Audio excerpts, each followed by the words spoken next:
Hello? If someone says something bad about you, you'd want me to tell you, right? Have you ever thought of changing your whole lifestyle at 3 a.m.? Like you just literally thought to yourself, starting today, I am gonna wake up at 5 a.m., work out, read more books, and be my best self. But then, the next day has come and you woke up at 1 p.m. feeling demotivated. Yup, been there, done that. Now, I am going to tell you these 7 productive self-care habits that I incorporated in my life, which has improved my overall wellness. First is to have a weekly reset. The importance of this is to check up with myself so I can make sure that I am working towards my long-term goals. I use this outline that includes number 1 is stop.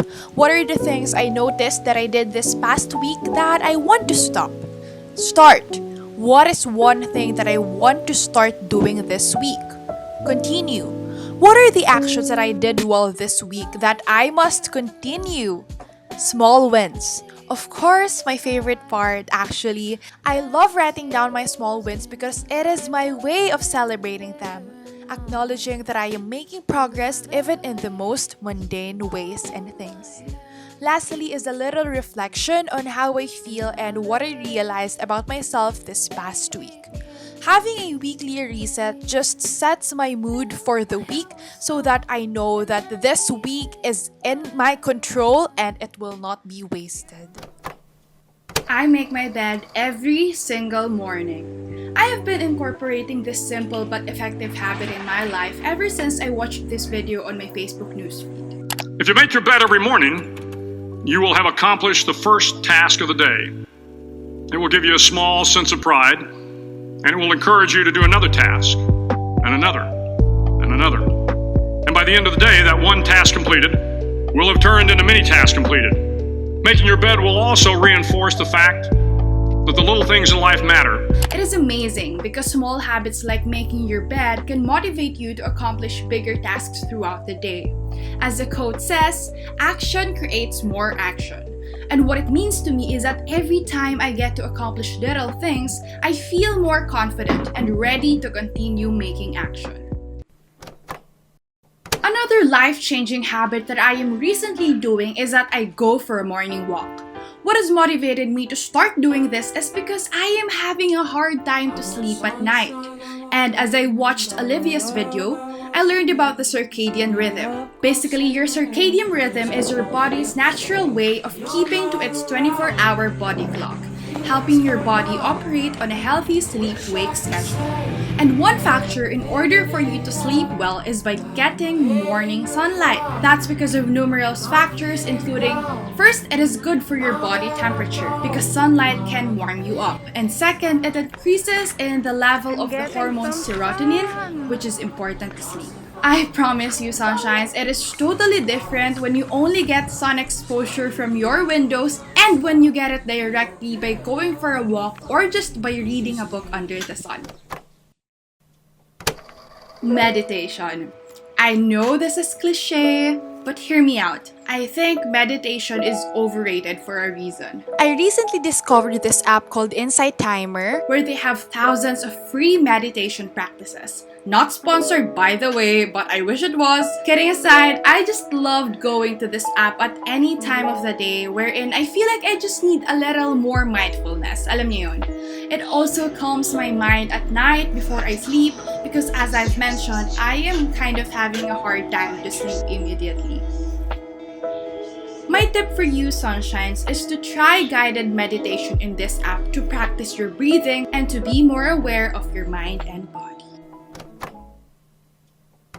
If there is one thing that I only discovered this quarantine but totally loved and is now part of my routine, that would be listening to podcasts.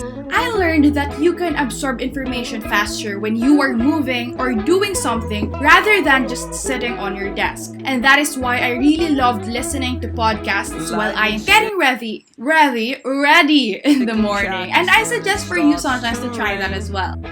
smell of steamed asphalt. Here are some of the podcasts that I love listening to recently. The Mindset Mentor, my number one go-to for motivational and informative podcast, jump-packed in only 15 to 30 minutes. The Real Real by Natalie Barbu and Girl Boss Radio, hosted by Puno, where they interview inspiring people and redefine success. Business Made Simple with Donald Miller for great business advices. Bonus is Kwentuhang Pilipina, a podcast hosted by yours truly that is a safe space for you to listen to conversations or kwentuhans with different inspiring Filipinos. If I missed doing my skincare routine 2 days in a row, I know that it is a red flag already. How about you, Sunshines? What is that one thing that if you missed doing, you know that it is already a sign that you're getting out of track? Because for me, it is my skincare routine. Having a skincare routine reinforces self-care for me as I take pleasure in taking care of my skin. And as much as it is important to take care of our mental well-being, it is also significant to treat our physical bodies with love and kindness. The last self-care habit that I'll be mentioning for this video is to spend quality time alone. Oh my god, I love this! I know that we have all been stuck in our homes for a while now, but I promise you, Sunshines, it is different when you actually make an effort to spend quality time with yourself. With this, I'd also like to highlight how important it is for us to be aware on how we speak to ourselves. I really like this quote and I think it applies to what I'm talking about right now. Treat yourself like how you would treat someone you love. You wouldn't talk to the people you love in a hateful manner, right? Instead, I am pretty sure that you will even encourage them, cheer on them, and of course, speak kindly to them. So if we can do that for others, why can't we start doing it for ourselves too? I believe that self-care is not all about the things that we do for ourselves, but also the things that we do not do. We do not stop ourselves from trying. We do not hinder ourselves to dream big. We do not speak harsh words about our bodies. And of course, we do not compare ourselves to others.